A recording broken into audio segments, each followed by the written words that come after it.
Tervist, minu hea kuulaja ja vaataja, kätte on taas jõudnud neljapäev ja saanud on kell 6. Ma loodan, et sa oled kenasti juba kodus või siis vähemalt teel sinnapoole. Juhul, kui sa oled autos, siis kuula meid, aga ära vaata.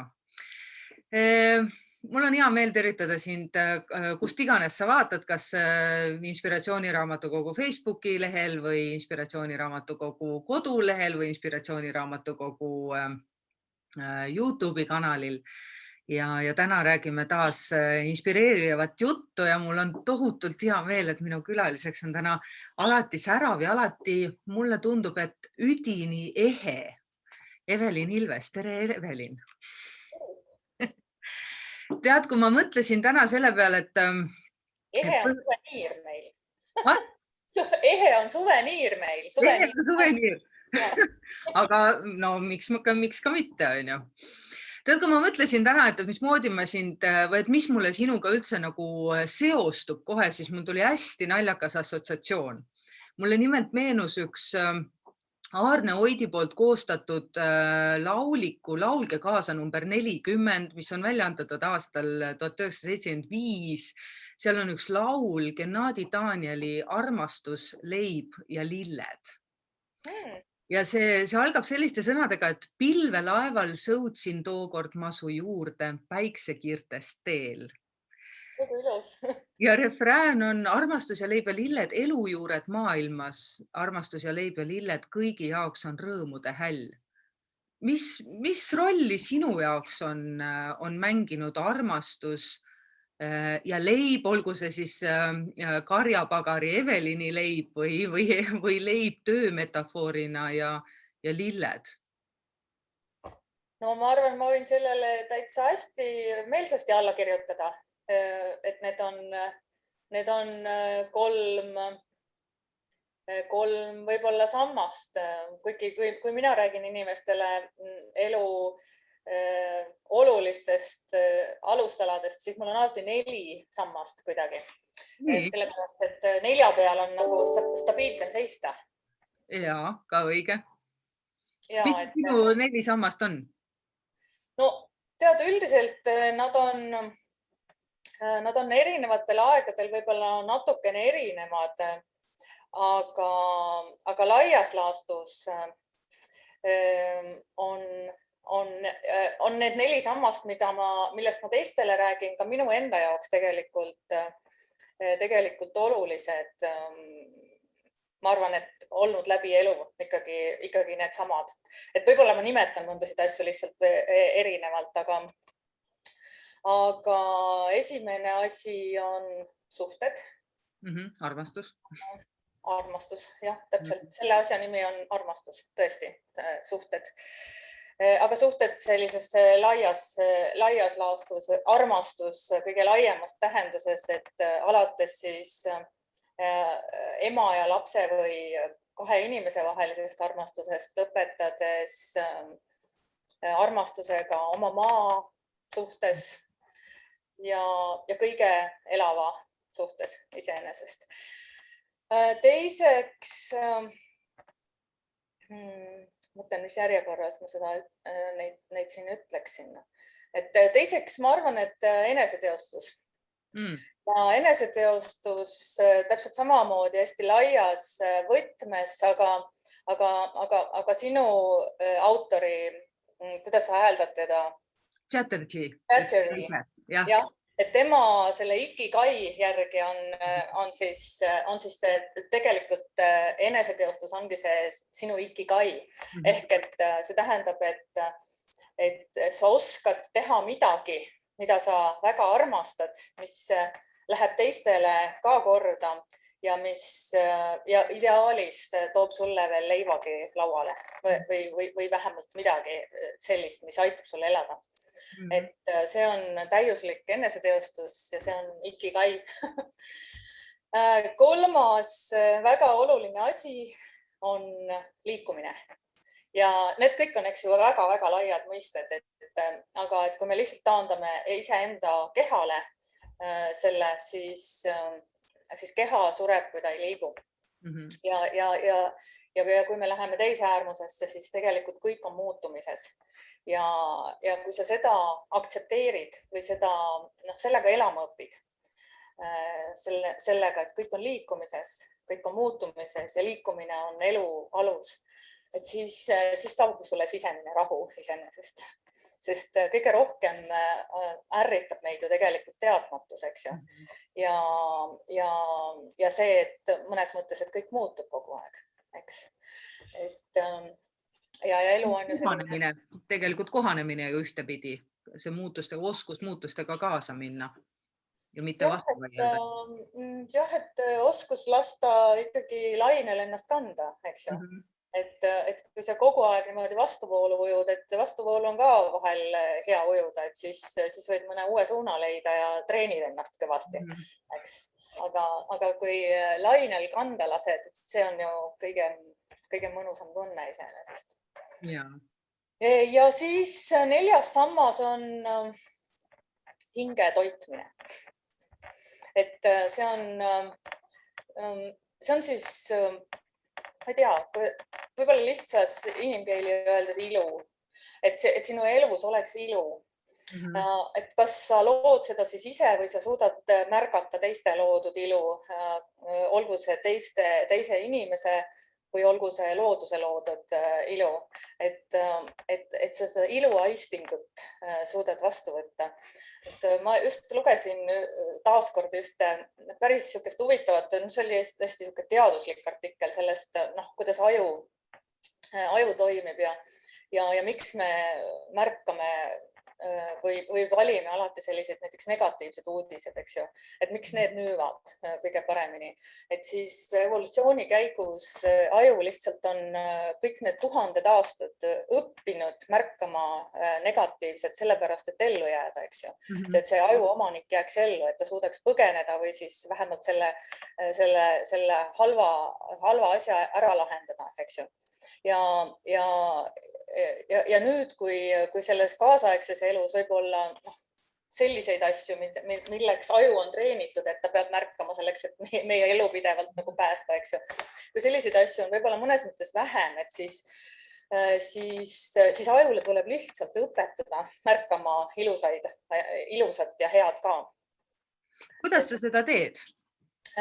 Teadlikult ja aju on meil hästi plastiline ja ta õpib ju hästi kiiresti ära, et vaata loomade pealt on nii tore vaadata, et kuidas nad õpivad. Et kuna minul on eluaeg koer olnud, eks, et siis ja mul on nagu väga lähedased suhted oma koertega olnud, et siis ma märkan nagu hästi väikseid detaile, kuidas ta õpib erinevates situatsioonides käituma ja kuna mul praegu on väga-väga tark koer, väga intelligentne koer, et see koerte intelligentsust, vähemalt üks süsteem, kuidas mõõdetakse, ongi see, et mitu kordust tal läheb selleks, et õppida ära uus asi. Ja tema on tõesti nagu selline koer, kes minu meelest õpib nagu ühe korraga. Ja väga keerulisi situatsioone ka, et kuidas käituda.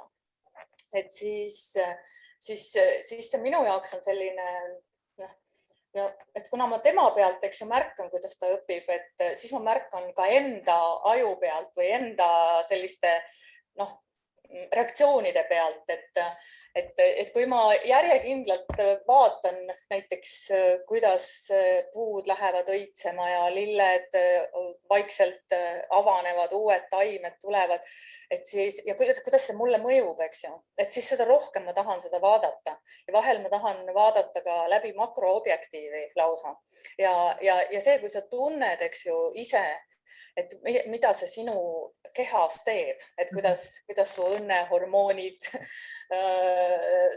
kuidas sa hakkad neid tootma ja kuidas see tunne valgub üle sinu, et see on nii tore. Ja ma käingi ringi, sõidan jalgrattaga mööda linna tööle ühest kliinikust teise, ma olen nagu 2 praegu, eks ju. Ja kodust koju ja tagasi ja vaatangi täitsa teadlikult, vaatan lilli ja puid ja vahepeal jään seisma ja kuulen, kui lind laulab ja kui aega on ja nii-öelda sa korjad neid ilusaid hetki ja mida rohkem sa märkad ja korjad, seda õnnelikum sa oled. Paned oma õnneämbrisse muudkui neid tilkasid juurde. Meil on olemas, meil on 2 ämbrit. Üks on stressiämber. seal on igasuguseid asju. Siis meil on õnneämber ja siis üldiselt me oleme tasakaalus siis, kui nad mõlemad on nagu enam-vähem niimoodi võrdselt täidetud, sest ega stress ka ei ole ainult negatiivne. Ja, absoluutselt. Sa mainisid praegu 2 kliinikut. Sa oled tõesti oma eluga jõudnud siis jah, nii leiva kui ka lillede ja armastusega kohta, mille sa kunagi alustasid, aga vahepeal jätsid pooleli.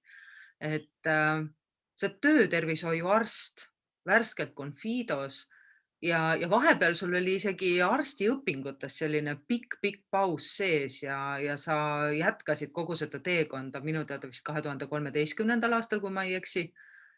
Miks sul see auk sinna sisse tuli? Oleks võinud ju tavaliselt inimesed ju muudavad küll, aga nad muudavad küll oma suunda, aga nad väga tihti ei pöördu tagasi selle poole, mis pooleli jäi. Noh, see on nii ja naa see pooleli jäämine, et arstid, meditsiini võib laias laastus niimoodi 2 osaks jaotada, et on üks pool, mis on nagu fokuseeritud haigustele ja teine pool, mis on fokuseeritud tervisele. Et kuigi need on ühe ja sama asja 2 poolt, aga siiski nad on väga-väga suured maailmad. Ja mina olen alati, eluaeg, ammu enne, kui ma arstiteaduskonda astusin 1986. aastal, olen olnud tervise entusiast. Aga kust see pärineb? Ma vahepeale nüüd küsin. See tervise entusiasm, kust see tuli sul? Ma tea, mul on, ema on eluaegne velsker olnud, et ma olen sellises nii-öelda meditsiinis üles kasvanud, et eriti nõukogude ajal, kui sa olid meediku laps, siis sa tead, et öösel tulevad väljakutsed, õhtul, varahommikul, et see on täitsa niisugune tavaline elu, et su vanem saab kogu aeg telefonikõnesid igasugusel suvalisel ajal, et kas sa oled peielauas või pulmas või magad või oled duši all, et 24/7 oled sa valmis aitama. Ja see on minu jaoks selline hästi loomulik elustiil olnud. Aga ja võib-olla see on mind pannud mõtlema, et kuidas olla terve. Et ise olla see, kes vajab. Kuidas olla terve, et mitte jääda haigeks, sellepärast, et need haigused on nii hirmsad reeglina. Ja see elukvaliteet on nii kallis, et selle nimel tasub teha pingutusi ja ma olen nagu maast madalast näinud seda, et kui palju on ikkagi iseenda teha, eks ju.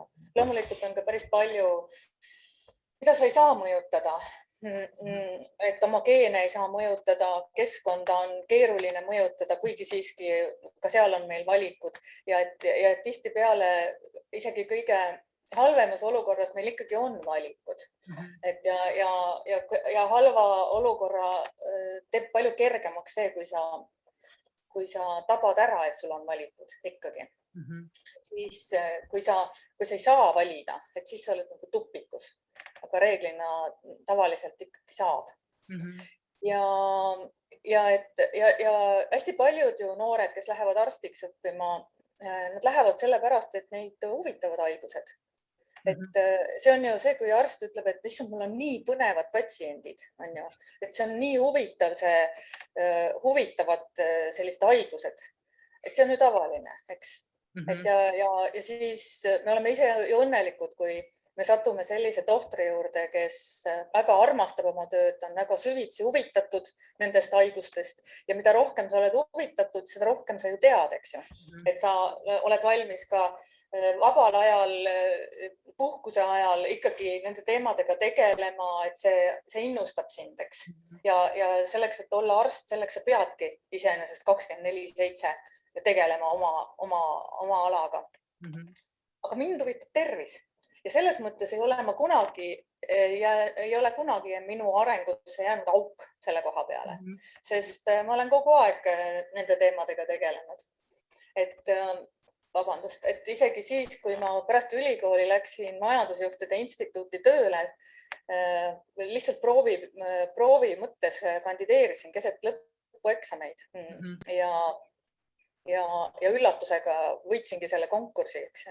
Et ma olen hiljem professor Tiit Helenurme käest, kellest sai minu ülemus ja mentor, mitu korda küsinud, et mis sul nagu arus oli, et sa võtad värske arstiteaduskonna lõpetanu siia tööle looma turunduskoolitusüksust ja turundust siis ei olnud Eestis üldse olemas, eks ju, et see oli nii uus asi, et me olime just äsja väljunud aastal 1993, eks, et sotsialistlikust süsteemist nii-öelda plaanimajandusest, eks ju, sisenesime turumajandusse. Ja tema ütles, et tema jaoks on kõige olulisem säravad silmad ja motivatsioon ja võimekus uusi asju õppida. Ja siis ta andis mulle tookord ühe uuringu lugeda, mis USA-s oli tehtud, et õieti, mida USA-s ma sain aru, et aasta-aastalt iga aasta uuesti korratakse. Ehk et küsitletakse inimesi, et mis on kõige universaalsemad haridused. Et missuguse haridusega on inimene võimeline kõige rohkem erinevaid töökohti või ameteid täitma. Ja enamasti vist aasta-aastalt esimene koht oli nagu enamasti sama, see on jurist. Et kui sa oled ikkagi õigusala spetsialist, siis sa võid sisuliselt teha ükskõik mida, et enamasti. Ja üllatuslikult number 2 haridus on arstiharidus ja kuigi see tundub meile, eks ju, väga spetsiifiline, et selle haridusega justkui sobiks täita siis ainult meditsiinilisi töökohti, siis see põhjendus on, kui ma nüüd õieti mäletan, ma ei ole nii ammu sellel teemal rääkinud, aga siis tookord, kui Tiit mulle sellest rääkis, siis ma rahunesin nagu maha, mu südametunnistus ikkagi nagu kuidagi pitsitas mind, et kuidas ma nüüd oma arstiharidusega lähen, nüüd hakkan hoopis turumajandusega tegelema. Siis ta ütles, et esimene asi on see, et arsti õpetatakse nägema suurt pilti. Et arst ei keskendu kõigepealt üldse kunagi nagu ainult detailile, et kui inimene ütleb, et tal siit kohast valutab, siis see viga ei pruugi olla seal. See võib olla ja reeglina tavaliselt ongi kuskil mujal või on hoopis süsteemne viga, eks ju. Et arst mõtleb niimoodi ja see tuleb kasuks kõikide ükskõik mis ala juhtimisel iseenesest. Teiseks õpetatakse arsti lühikese ajaga tohutus koguses informatsiooni omandama. Et kui sul on patsient ja sa oled teinud ära kõik uuringud, mis sa arvad, et peaks tegema, sa ei tea, mis tal ikkagi viga on, siis sul on see öö ja sa loed läbi 2000 lehekülge või veel rohkem ja hommikul otsustad, mis on diagnoos. Et see võimekus lühikese ajaga väga palju informatsiooni omandada, analüüsida ja teha otsus, see tuleb kasuks igas ametis, eriti juhtivates ametites. Kas see tuli sul kuidagi presidendi prouana ka kasuks või?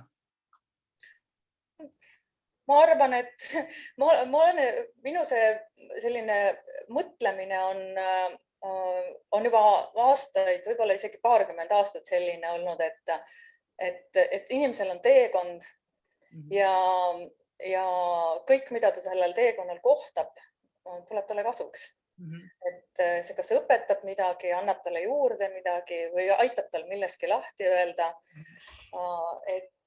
Et kõik tuleb kasuks ja inimene on oma õnnetipul, ta võib olla elus ikkagi palju kordi õnnetipul, et see ei ole nii, et vahepeal siin räägiti, et on lapseiga, siis on noorus ja siis on selline särav keskiga ja see hakkab allakäik, eks ju. Aasias on teistsugune mõtlemine, et areng on pidev ülespoole lihtsalt. Mida vanemaks sa saad, seda kõrgematel sagedustel sa eksisteerid ja seda peenem on see nii-öelda see energia. Et mina olen kogu aeg niimoodi mõelnud ja sellesse uskunud ja õnnetipul ollakse siis, kui sa tajud, et see, mida sa oled õppinud ja see, mida sa oled teinud, et sul praegu läheb seda kõike vaja. Et see on nii äge tunne. Et kõik need raamatud, mis sa oled eluaeg lugenud, kõik need koolid, mis sa oled läbi käinud, kõik need asjad, mis sa oled ette võtnud, et nüüd ma kasutan seda kõike. Kas sa oled hetkel õnnetipul? Kuna ma ei ole veel valmis, eks ju, arstina, eriarstina, et ma olen ju residentuuri poole peal, aga ma küll töötan väikse koormusega residentuuri kõrval oma erialal. Siis ma ausalt öeldes, ma ise ka olen üllatunud iga kord, kui ma siia oma kabinetti sisse astun ja teen arvuti lahti ja tean, et poole tunni pärast mul tuleb esimene patsient ja siis ma üllatun, et ma mõtlen, mulle tõesti meeldib, et see on nii äge. Ja kuna töötervishoid on minu meelest nagu ainuke eriala, vähemalt meie arstiteaduskonnas ülikoolis, mis tegeleb tõesti ennetusega, et mis on suunatud tervisele, sellele, et töö ja elustiil meid haigeks ei teeks, et see on nagu minu eriala. Siis tõesti mul on see tunne alati sees niisugune värske, et kõik, mis ma olen elus õppinud ja teinud, on mul tegelikult kõike läheb seda vaja. Sellepärast, et inimesed, kes tulevad siia minu juurde, on hästi erinevad. Et nende mured on erinevad, nende elustiilid on seinast seina, nende kogemused, nende haridus, kõik on, et siin on, eks ju, välismaa ülikoolide tipp-professoritest kuni tootmisettevõtte liinitöölisteni. Ja see, et sa saad kontakti inimesega ja leiad selle koha temas, et sa leiad selle, et millest ta on valmis nagu kinni võtma, et oma elus teha mingi muutus, kui on vaja. Ja samas hästi tore on ka see, kui sa saad öelda inimesele, ärge muutke mitte midagi. Te olete nii hästi kõike teinud, te olete nii heas seisus, tehke edasi samamoodi. Kui tihti sa saad, Evelin, niimoodi öelda, kui heas seisus me nagu oleme või kui heas seisus need inimesed on, kes sulle satuvad? Ma ikka iga nädal saan seda öelda, vähemalt ühe korra, aga tihtipeale ka rohkem. Eile ma näiteks sain seda öelda. Ja see on ka hästi huvitav, mida ma üldse ei oodanud absoluutselt meditsiini tagasi pöördudes, et kõik see minu taust, see presidendi prouaks olemine ja muud kohviku pidamine ja kokkamine ja leib ja kõik need sellised muud asjad, mida ma elus olen teinud, et see võib siin kasuks tulla. See, et sa lihtsalt, eks ju, see tuntus on ühelt poolt tore on ju, teiselt poolt võib see ka kohutavalt tüütu olla, eks ju. Sest igal inimesel on ju mingisugune nägemus sinust, eks. Aga meditsiinis see mõjub kuidagi niimoodi, et see rahustab inimese maha, kui ta näeb tuttavat nägu. Ja see oli esimest korda kohe residentuuri esimese aasta esimesel kuul Põhja-Eesti regionaalhaiglas või teisel nädalal, ma arvan, kui ma seal olin ja ise olin veel täiesti ärev sellest, et kuidas ma siin suures haiglas sellises nii tehislikus ja haigusi täiskeskkonnas, et kuidas ma siin hakkama saan, eks. Et tuli lihtsalt üks vähipatsient tuli koridoris mulle vastu. Ta nägi mind, tal läksid nagu silmad särama ja siis ta ütles, et oi, kui tore teid siit näha. Mul läks kohe nagu enesetunne läks nagu paremaks. Et see on see, et kui sa näed midagi tuttavat, eks ju, et siis sul on selline tunne, et see kõik võib-olla ei olegi nii õudne. Kõik on hästi, jah. Kui muidu paistab. Ja siin kabinetis on ka mulle ikka aeg-ajalt, kui inimene on tulnud, loeb mul rinna pealt silti, eks ju, sest meil on ju maskid ees ja kui töötervishoiu arsti juurde tullakse, siis tihtipeale on lihtsalt ettevõttes on keegi sekretär või keegi on pannud ajad kinni lihtsalt inimestele, et ta ei teagi, et mis selle arsti nimi on, kelle juurde ta läheb lihtsalt töötervishoiu arsti juurde, eks. Ja siis üllatusega loeb mu nime, et issand, kui tore. Mul läks kohe nagu, mul läks ärevus kohe üle. Ongi, vaata, sind ju teatakse tegelikult, meil kõigil on selline tunne, et me tunneme sind. Meil ei ole sellist tunnet, et me lihtsalt nagu teame sind, paneme nagu pildi ja nime kokku, aga me nagu tõesti nagu tunneme sind. Aga kui palju sind tegelikult tuntakse? Oi, ma ei tea, et ma arvan, et mitte eriti, sellepärast, et kui need inimesed, kes on meedia kaudu, eks ju, informatsiooni noppinud, siis see info on ikkagi nagu hästi suures osas on see väga vildakas. Et sellepärast mina ei otsusta meedias kirjutatu üle mitte kunagi kellegi üle, mitte iialgi, sest ma tean iseendast, et kui suur hulk puhast valet ja kui suur hulk siis selle kirjutaja enda mingisugust nägemust või hoopis tema enda elukogemust need artiklid sisaldavad. Et igaüks tavaliselt oma rikutuse piirides, eks ju, süüdistab teisi ja õigustab teisi ka, et enamasti võtta selliseid inimesi ka ajakirjanike hulgas, kes suudavad teist inimest portreteerida, on väga-väga vähe ja seda on ajakirjanikud ise öelnud või ise kirjutanud. Et see ongi väga-väga raske, et öelda lahti kõigest isiklikest eelarvamustest ja üritada portreteerida objektiivselt. Et sellega enamus ei saa hakkama, sest enamus inimesi kirjutab ikkagi iseenese tarkusest, iseenese rikutuse piirides, iseenese kogemustest, iseenese väärtusmaailmas. Ja sellepärast ma olen täitsa üllatuslikke asju enda kohta. Nii et ma arvan, et jah, et selle järgi sa ei saa nagu kedagi tunda. Mis see kõige markantsem selline näide on, kus sa oled lugenud ajakirjast midagi mõelnud, et ohoo, päriselt ka või? Seda on korduvalt, mitte viimastel aastatel enam, aga ütleks niimoodi, et siis kui ma sattusin sellise kollase meedia huviorbiiti, see oli juba enne seda, kui ma Päevalehte tööle läksin, nii et 30 aastat tagasi, eks kuidagi. Ja siis hakkasid tulema mingid sellised nupud, et ma tahan, kui eesmärk on kuuluda kuhugi kõrgseltskonda või midagi sellist. Ja siis ma mäletan, kuidas me kodus mu esimene abikaasa Karli Lambot, et temaga arutasime, et mis see kõrgseltskond on, kuhu see kollane ajakirjandus siin kirjutab, et kuhu ma kuuluda tahan. Et minu jaoks on, ja tollel ajal veel oli see nii-öelda see Eesti koorekiht olid sellised uusrikkad, või siis sellised tohutud erastajad ja ärastajad, kes olid nõukogudeaegsed tippjuhid, kes siis olid endale erastanud mingid suured asjad ja see oli nagu selline nagu nii-öelda see jõukas koorekiht on ju.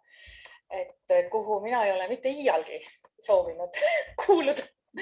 Ja mul ei ole ka selles seltskonnas kunagi sõpru olnud, eks ju.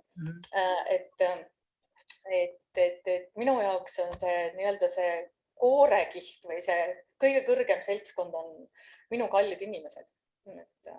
Et ja see näitab nagu just selle kollase meedia väärtusmaailma.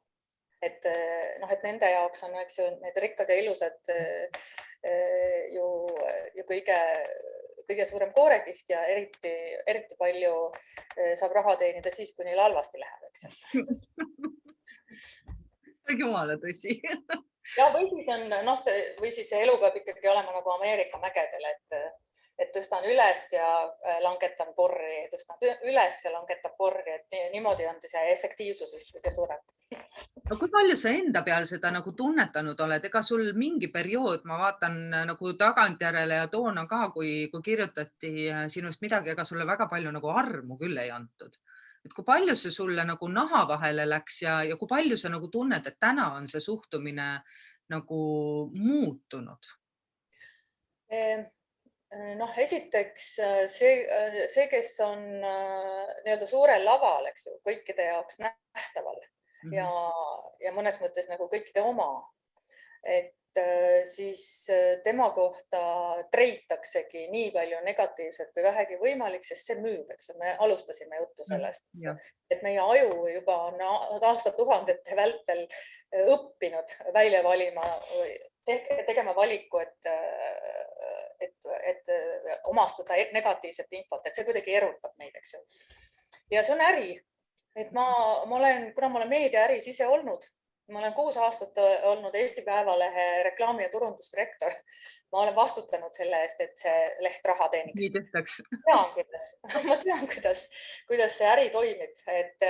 Ja selle 6 aasta jooksul, mis ma seal töötasin, ma käisin igal aastal vähemalt ühe korra maailma ajalehtede turundusjuhtide maailmakonverentsil, kus ma kuulsin uskumatuid lugusid, kus ma õppisin selle, kuidas kollane meedia töötab. Et kui jõhkralt seal otsuseid tehakse. Et ma ei räägi praegu Eestist, aga et need lood, mis mul nagu siiamaani mind nagu erutavad, kui ma millegi tõttu selle kuskilt ajusopist jälle välja kraamin, et näiteks ühe suure kollase väljaande, Euroopa suure ja võimsa kollase väljaande turundusdirektor rääkis, et seda, et kuidas avaldada näiteks selle väga kuulsa inimese kohta valeinfot, et selle kohta tehakse kalkulatsioonid. Et kui suur tõenäosus on see, et ta annab kohtusse ja võidab, et nad peavad raha maksma, või siis kas me teenime selle uudise avaldamisega rohkem raha kui selle kohtukeissiga. Ja kui meil on tõenäosus, et me teenime rohkem raha, siis me avaldame selle valeinfo. Tegelikult üldse ja inimene kui selline, homo sapiens, oma tunnete, südamega, see on võrrandi väline. Ja see ei tule üldse arvesse. See on null. Sellel on null väärtust selles äris. Kas meil tehakse ka nii? Vaata, mina ei tea. Mina ei ole õnneks kollases meedias töötanud. Aga sa tunned vahel selles suhtes, et kui sa oskad nagu näha nende asjade vahele ja ilmselgelt tänu sellele oma kogemusele oskasid sa ka mingil määral ette näha, mis sinuga juhtuma hakkab, kui sa selle nii-öelda Eesti Vabariigi esimese naise tiitlit vahepeal kannad, et ei, ma ei osanud ikkagi, ma ei olnud selleks nagu üldse valmis, sellepärast, et ma olin oma lapsega 3 aastat metsas elanud ja hoopis teistele asjadele keskendunud. Et ma ei olnud selleks üldse valmis, et pealegi ma ei uskunud, et mu abikaasa presidendiks saab, nii et ma ei häälestanud ennast sellele. Et see selles mõttes see sisseelamine läks mul nagu üsna valusalt ja aga samas ma võin öelda seda, et nende aastate jooksul on mul hästi palju selliseid ka väga positiivseid kogemusi Eesti meediaga ja välismeediatega samuti sellest suhtlemisest ja et on reaalselt olnud ajakirjanikke, kes ütlevad, et neil on antud töökäsk näiteks mind jälitada sõna otseses mõttes või vähemalt varjatult mingeid fotosid teha kuskil ja nad on sellest keeldunud. Et on ikkagi inimesi, kellel on südametunnistus on tähtsam kui see rahanumber. Kui palju sa sellel ajal pidid tundma, et sa pead oma last kaitsma kogu selle Kogu aeg. Ja seda, et kus see nagu see piir läheb, et teda nagu mitte piirata, eks ju, liigselt talle piiranguid peale panna, et see on kogu aeg selline kaalumise teema, iga päev, iga hetk. Ja nüüd mu enda tütar siin alles äsja oli mingi jutuajamine, ma isegi ei mäleta, mis sõpradega sellel teemal. Rahvusringhääling vist tegi ühe saate, Pealtnägija vist tegi siin, et presidendi abikaasa rollidest siin alles äsja oli. Et uue presidendi valimiste valguses, siis nad kutsusid mind ka sinna, et tahtsid, et ma annaksin intervjuu ja ma ütlesin, et ma keeldusin sellest. Ütlesin, et mina ei ole presidendi abikaasa. et ma olen vaba inimene. Meil on Eestis 3 presidendi abikaasat siin elusalt olemas, et palun rääkige nendega, et see on konkreetne roll ja selle juurde kuulub riigi ülalpidamine ja tänu sellele on ka nendel inimestel kohustus, eks ju, siis meediaga suhelda. Minul ei ole, et mina ei ole see. Ja siis keegi selles seltskonnas ütles, et näed, et praegune president ei ole oma lapsi üldse näidanud, eks ju, meediale ja siis Kadri spontaanselt ütles selle kohta, ja väga õigesti tegi. Et kuigi meie ka enda arvust ikkagi teda kaitsesime hästi palju, aga ta ikkagi sai seda tähelepanu nii palju, et seesama avaldus ütles, et on piisavalt negatiivset kogemust sellest tähelepanust. Tähelepanu on ka nii ja naa, eks ju, et see suhtumine tuleb jälle Aasiast, et tähelepanu on tegelikult Jumala kingitus, et see, kes saab tähelepanu, see on välja valitud ja see kohustab teda ja millest mina kogu aeg, miks mina olin niimoodi aktiivne selles rollis, oli see, et mul oli kogu aeg kuklas see teadmine, et kui mulle antakse lava, siis see tuleb võtta. Ja see tähelepanu antakse mulle sellepärast, et ma jagaksin seda neile, kellel ei ole seda tähelepanu piisavalt. Ja kui sul ei ole üldse tähelepanu, et siis sa pigem kannatad. Et loomariigis on tähelepanu kõige võimsam valuuta. Et mina olen oma koeri ka niimoodi õpetanud, et kui ta käitub halvasti, ta jääb tähelepanust ilma. Ma ignoreerin teda. See on hundikarja seadus. Kui sind ignoreeritakse, siis sa oled varsti karjast väljas. Ja koeri on niimoodi väga efektiivne õpetada. Et ta õpib kohe ära, et kui selle asja peale teda ignoreeritakse, siis on kole. Ja sellepärast ka selles rollis, eks ju, ma tegelesin hästi palju heategevusega, üritasin leida siis neid gruppe, kes vajavad tähelepanu ühiskonnas ja kellele mina saan seda tähelepanu tõmmata. Ja neid gruppe on ju väga palju, et mina tookord väga teadlikult valisin need, kelle probleemidest mina ise aru sain. Näiteks arstina või emana. Ometi oled sa öelnud, et see, miks see periood siis elus ja kooselu selle inimesega sul otsa sai, et seal käis ka üks sõna väga paljudes artiklites läbi, on see sama eneseteostus, mida sa ka mainisid 1/4 tugisambast raames, et kas see heategevuse pool siis ei andnud sulle nagu nii palju seda eneseteostuse võimalust või kas või tunnetust, et sa ikkagi valisid minna tagasi arstiteaduskonna poole?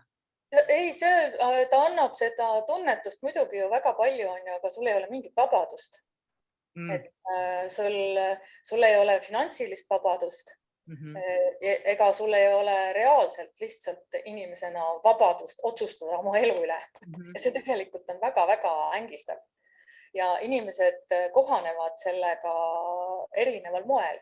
Et mõni inimene saab nagu väga hästi hakkama sellega, et ta pühendub kellelegi teisele ja annab oma vabaduse käest ära. Aga mina ei ole selline, et see vabadus on mulle ikkagi nii oluline, et ta ajab hulluks peast, kui oled nagu piisavalt kaua suukord peas ja kett kaelas. Mäletad sa seda hetke, kui sul siis see suukor peast ära võeti ja kett kaelast ära, mis tunne sul oli? Ei taha mäletada, sest see oli nii õudne aeg üldse. Ma olin nagu nii surnuks tambitud, maha tambitud, et ma sellist tunnet mitte kellelegi ei soovi, et ma mäletan ainult sellest hetkest seda tunnet, et kui ma läksin sealt Kadriorust ära, et see roosa maja, mis mu selja taha jäi, siis mul oli see ainult see tunne, et ma ei taha seda mitte iialgi enam näha. Ja nüüd, kui ma Kadriorus jalutan, et siis see tunne on nagu väga-väga teistmoodi. Seal vaba inimesena, tavalise kodanikuna. See keskkond on hästi-hästi tore ja meeldiv, ilus, sõbralik. Aga see, kui sa oled see keti küljes, suukorv peas, et siis sa seda keskkonda kuidagi ei taju. Et pigem on see sõna otseses mõttes sinu jaoks nagu neid ohte täis. Ja seal, see oligi sõna otseses mõttes, olid seal ju põõsastes paparatsod kõhuli maas, üritades pildistada, kui sa lähed hommikul jooksma või siis üritades ka üle aia saada mingeid kaadreid, et see oli täitsa tavaline. Räägi, sa ütlesid, et sa ei taha seda aega meenutada ja et see oli väga raske. Mis sind sealt välja aitas? Mismoodi? Meil on täna väga palju, miks ma seda küsin, meil on väga palju selliseid inimesi, kes tunnevad, et nad on kas põlvili maas, mõni on istuli maas, mõni tunneb, et on täiesti maoli maas.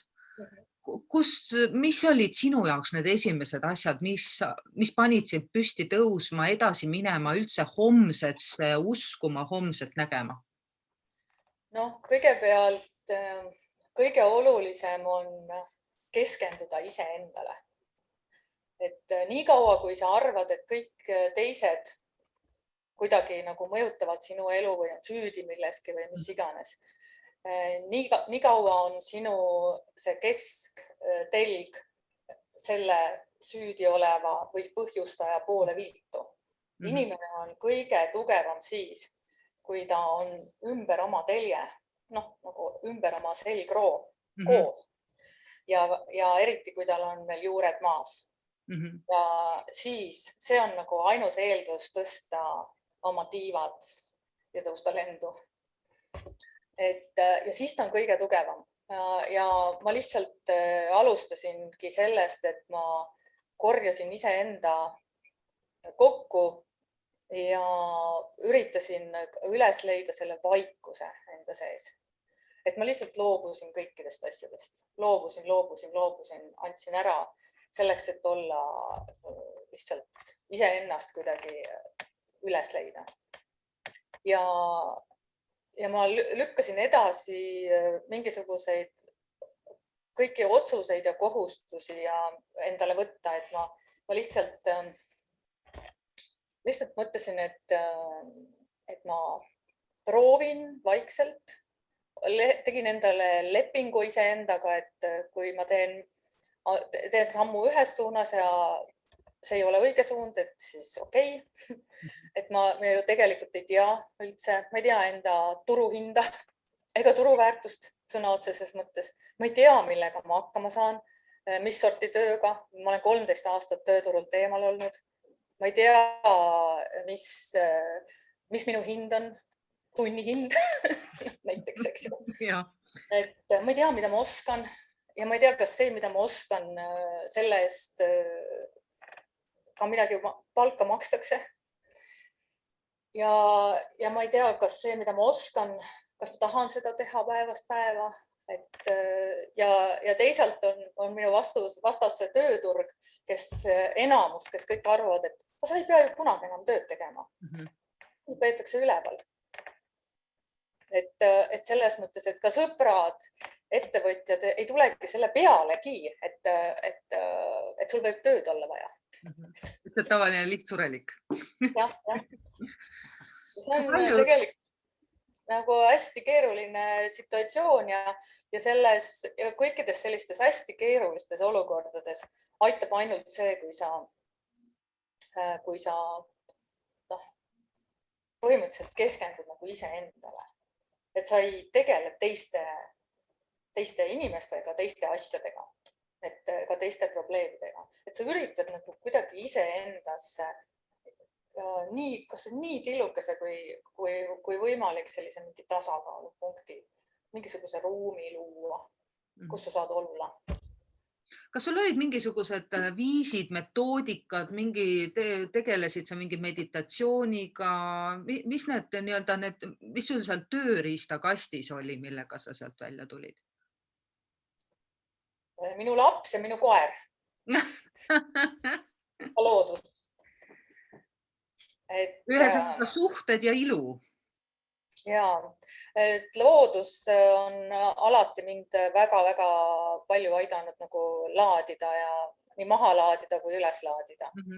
Ja külmvesi on läbi aastate, mul on mitmeid perioode olnud, kus ma olen siis hakanud käima iga päev lihtsalt meres ujumas. Et ka sellel ajal ma jälle hakkasin rohkem käima. Et nüüd selle viimase 5 aasta sees on olnud siis 1 aasta mul, kui ma käisin 368 korda järjest iga päev. Et ei lugenud, kas oli väljas 26 kraadi külma või sadas ja möllas tuul ja torm. Ja see on nii huvitav, et kui sa oled niimoodi otsustanud, et praegu mõtlen, mul tulevad külmavärinad peale, et nendel kordadel ükskord, kui mäletan, kui me Keila joal läksime, lained olid nagu 2-meetrised umbes. See oli mingi novembri lõpp, hall, kole, sadas. Ja me läksime vette, olin seal 60 sekundit ära, tulin välja ja siis tänu sellele tuulele, nii kiiresti mingisuguse paari sekundiga käed olid nii külmad, et ma ei saanud endal rinnahoidjat tagant kinni. Ja sellel hetkel ma sain aru, et sellist asja ei tohi kunagi teha üksinda, mitte iialgi. Et sa lihtsalt võid nii kiiresti maha jahtuda ja kaotada kontrolli lihtsalt. Ja siis sa jäädki sinna. Aga ma tegelen sellega nagu teadlikult, et ei võta endale selliseid hulle riske, et see on ka põhjus, miks ma enam ei propageeri taliujumist. Et ma ei räägi avalikult, praegu ma siin räägin, aga ma ei propageeri, ma ei kutsu üles mitte kedagi seda tegema, sellepärast, et ma olen näinud seda, et on vees tekkinud globaalne afaasia on selle asja nagu meditsiiniline termin. See on see, kui su kõik meeled lülituvad välja. Et sa ei tunne, sa ei näe või sa lihtsalt ei adu, sa kaotad nagu kontakti. See mälu kõik kaob lihtsalt. Kas see on hirmuga kuidagi seotud või see on külma? See väidetavalt, ma isegi lugesin selle kohta, otsisin kirjandust ja ma võin nüüd mitte päris täpne olla, aga see on nagu lihtsalt osadele inimestele omane viis reageerida väga-väga suurele stressile. Ja see ei ole ainult külmvesi, et see võib juhtuda ka näiteks mingisuguses teises väga suure stressi olukorras. Et näiteks, et sa teed avarii, et siis oled ju kuulnud, et see, kes on nagu näiteks süüdi ja ise jääd ellu. Mul on üks ülikooliaegsel sõbral on selline situatsioon olnud, kus ta sõitis 3 sõpra surnuks. Ise jäi ellu, tema oli roolis. Ja ta ei mäletanud nagu mitte midagi. Ta lihtsalt ütles, et ta oli uurija juures nagu juurvili. Lihtsalt seda situatsiooni tema elus ei ole olnud. Nagu kaitserefleks. Jah, ja kui sul nagu mingi selline reaktsioon näiteks tekib vees või siis selles külmas vees ja sa oled seal üksinda või siis seal on mõni inimene, kes ei saa sellest aru, et siis võib jääda sinna. Sul ei tule meelde lihtsalt, kuidas välja tulla. See konkreetne ajaperiood, millest me praegu oleme rääkinud, see ei ole sul ainus selline suuremahulise akuutse stressiga kokkupuude, et sa ühes intervjuus ütled, et sa oled ka päriselt nagu kogenud läbipõlemist ja seda Eesti Päevalehe aegadel. Mismoodi sa siis välja tulid? Siis külmvesi. Siis oli külmvesi? Ja siis tookord oli mul esimene kord elus, kus ma siis käisin kui ma elasin siis Keila-Joal ja ma käisin nii kaua igal hommikul kell 6 enne tööle minekut.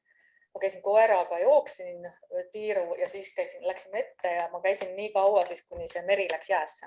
Ja siis ei saanud enam minna.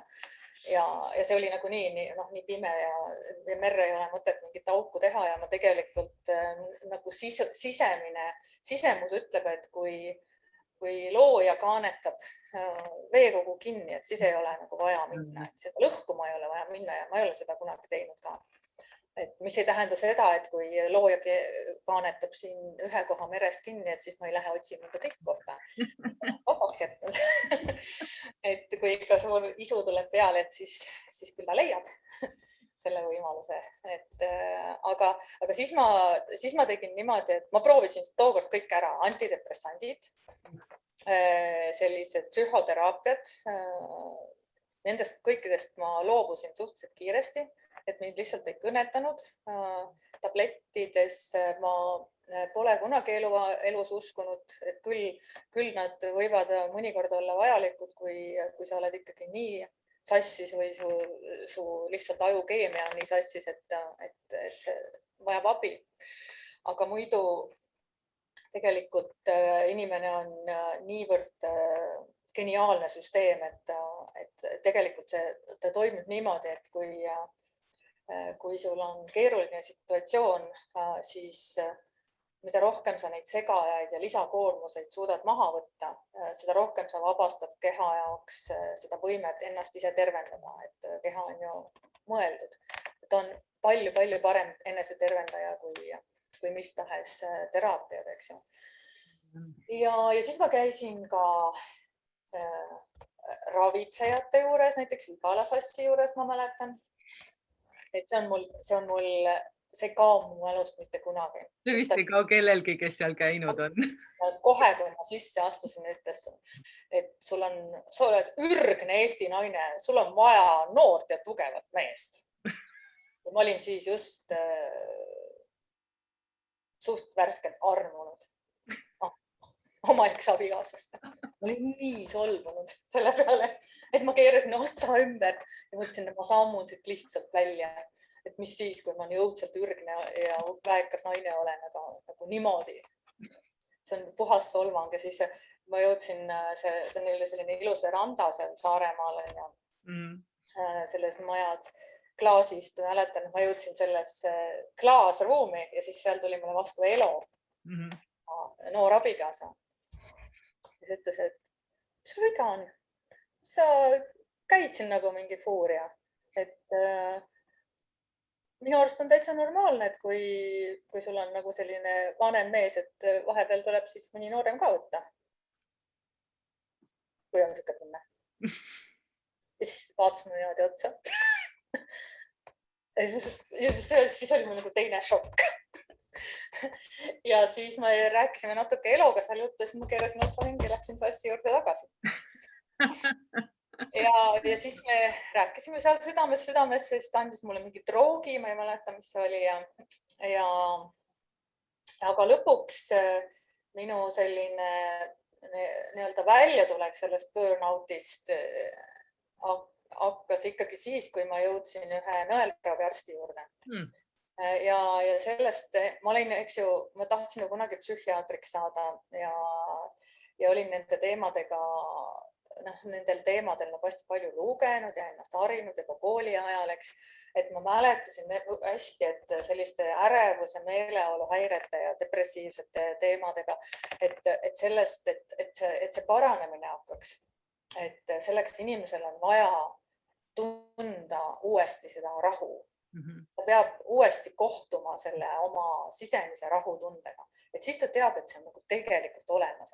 Et sellepärast näiteks väga-väga raskete pikaajaliste aastate pikkuste depressioonidega inimesi näiteks ravitakse ka selliste kemikaalidega, mis tekitavad nagu hallutsinatsioone.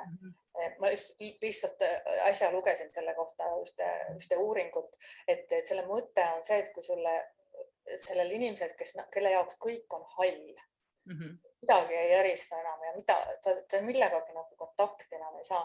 Et kui tema aju produtseerib talle mõneks hetkeks uuesti värvid, et siis et siis ta saab aru, et see on ikkagi võimalik. See on nii huvitav lähenemine, on ju.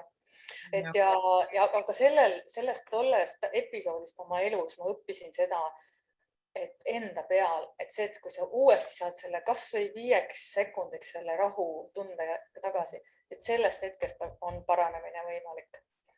Et mul oli kogu aeg see mingi tohutu siuke ärevus, et täitsa sellised füüsilised sümptomid tulid ka, et nagu mingi värin ja ma ei saanud magada ja õudne oli. Ja siis, kui ma läksin tookord selle, ma olen kunagi, mitte selles episoodis, aga varem Gunnar Aarma juures käinud, eks ju, kes pani mind püramiidi, ta oli laes, et püramiid pani selle püramiidi alla nagu pikutama ja ma ei mäleta täpselt, mis ta siis rääkis, aga see kuidagi see tunne oli nagu hästi-hästi hea ja mulle tundus, et kõik, mis ta mulle tookord rääkis, et see oli nii õige, see oli nagu mingi suur õpetaja räägiks midagi ja mul tuli see tunne tagasi seal ja sellel nõelraviarstil oli selle voodi kohal ka püramiid laes. Ja ma panin sinna pikali ja ta pani mind, ma ei tea, nõelu täis. Ja siis ma rahunesin täiesti maha, üle nagu mingi 8 kuu vist. Ja siis ma hakkasin seal käima niimoodi, et ma käisin alguses vist 2 korda nädalas, sõitsin 60 kilomeetrit tema juurde ja siis edasi millalgi kord nädalas, nii et ma käisin 6 kuud. Ja siis hakkasin ka seal käima külmas vees ujumas. Ja siis ma monitoorisin enda peale, eks ju. Et alguses oli nii, et kui ma seal nõelravis ära tulin, et siis see rahu kestis pool tundi. Järgmine varsti hakkas ta kestma paar tundi. Ja siis jälle see ärevus, eks ju, tuleb nagu hiilib tagasi. Ja siis kui ma hakkasin külmas vees käima, et siis ma kellaajaliselt teadsin, et see külma vee laks kestab mul kella 12-ni. Ma olen täiesti powerit täis ja rõõmus meel ja mingi must meeleolu mind ei sega ja siis vaikselt pärast seda hakkab see selline ärevus või selline tagasi tulema. Ja siis need hetked kogu aeg nagu pikenesid. Et kuni siis said tasakaalu tagasi. Meil on jäänud paar loetud minutit järgi sinuga. Aeg on nii kiiresti läinud, aga mida sa täna stressi leevenduseks teed? Ja sa lugesid minu selja taga olevat Chatterjee, kuidas stressiküüsist pääseda ka. Kui palju sa selle raamatuga nagu resoneerisid ja sealt midagi enda jaoks leidsid või ära tundsid? See on huvitav, et ta on perearst, eks ju.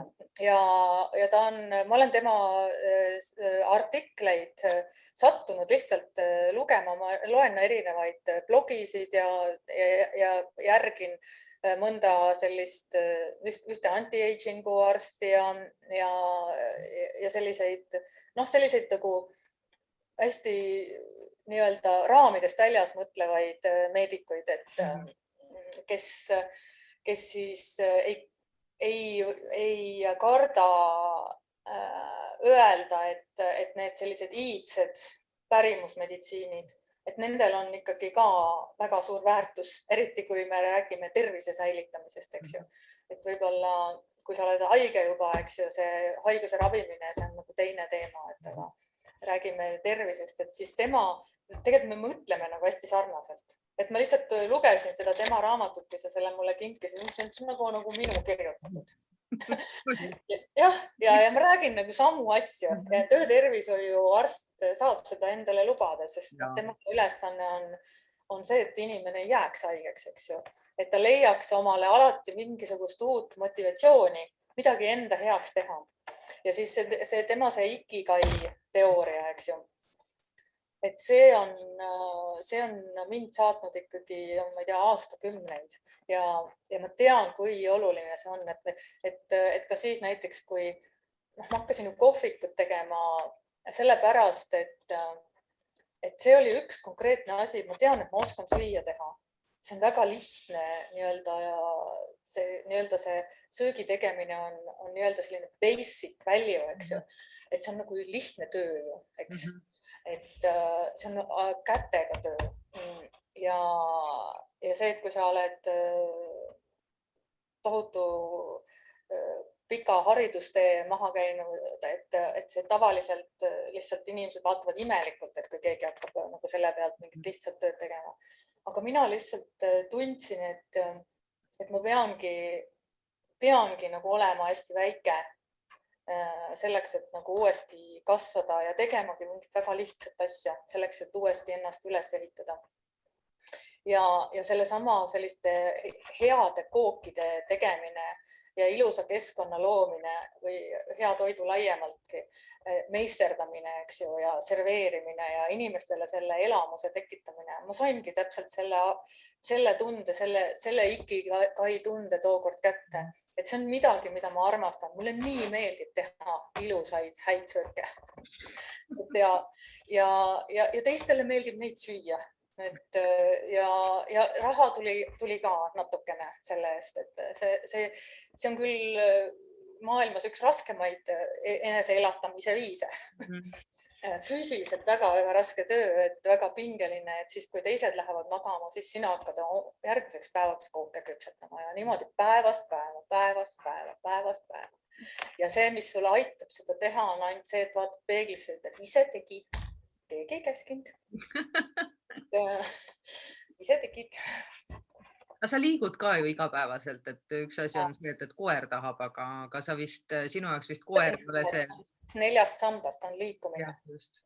Et see on nii oluline ja see on see, mille pärast paljudel inimestel on praegu stress üle pea.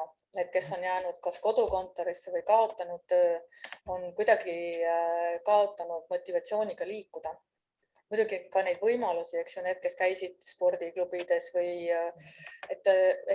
ega need kõik ei ole suutnud seda nagu õues liikumise vastu vahetada, eks ju. Et ma näen neid inimesi, ma näen ikkagi iga päev päris palju, kes ei ole nagu üldse liikunud ja nemad jäävadki norgu. No õnneks praegu, küll ma ei tea, kuhu vanajumal selle suve sellel aastal pannud on meie jaoks, aga äkki ta ühel päeval ikkagi ühel nädalapäeval saabub meie juurde ja siis tegelikult see õues liikumine läheb justkui nagu omasemaks või lihtsamaks. Läheb lihtsamaks ja tegelikult vaata nüüd, kui need kohvikute ja terrassid lubati avada, eks ju, et ma ei ole Eestis elu sees mitte kunagi nii palju inimesi õues näinud. Et see on nagu, inimesed on tekkidega ja parkides ja nendel rohealadel ja istuvad ja naudivad seltskonda ja toitu ja see on nagu nii tore, et see tunne. Jah, et see mõnes mõttes kolle aeg on inimestele jälle tutvustanud õues olemise võlu. Evelin, küsin sinu käest viimase küsimuse. Mis on sinu jaoks õnnevalem?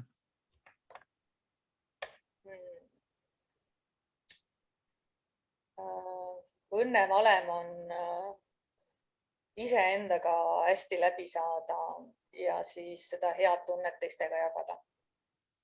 Suur aitäh sulle selle eest. Aitäh sulle selle tunni aja eest, oli väga äge. Ja ma väga loodan, et see... Jah? Aitäh kutsumast ja see on nii tore formaat, see inspiratsiooniraamatukogu. Ma tänan. See on minu ikigai ka pühkinud erinevates kohtades igasuguste asjadega ringi ja nüüd leidnud oma ikigai ja olen ka otsustanud, et on vaja seda inimestega jagada, nii nagu ma seda igal neljapäeval teen. Nii et aitäh sulle ka, inspiratsiooniraamatukogu kuulaja ja vaataja ja kohtume sinuga juba järgmisel neljapäeval. Vaatame, mis meil siis sulle varuks on. Suur aitäh sulle. Näeme varsti.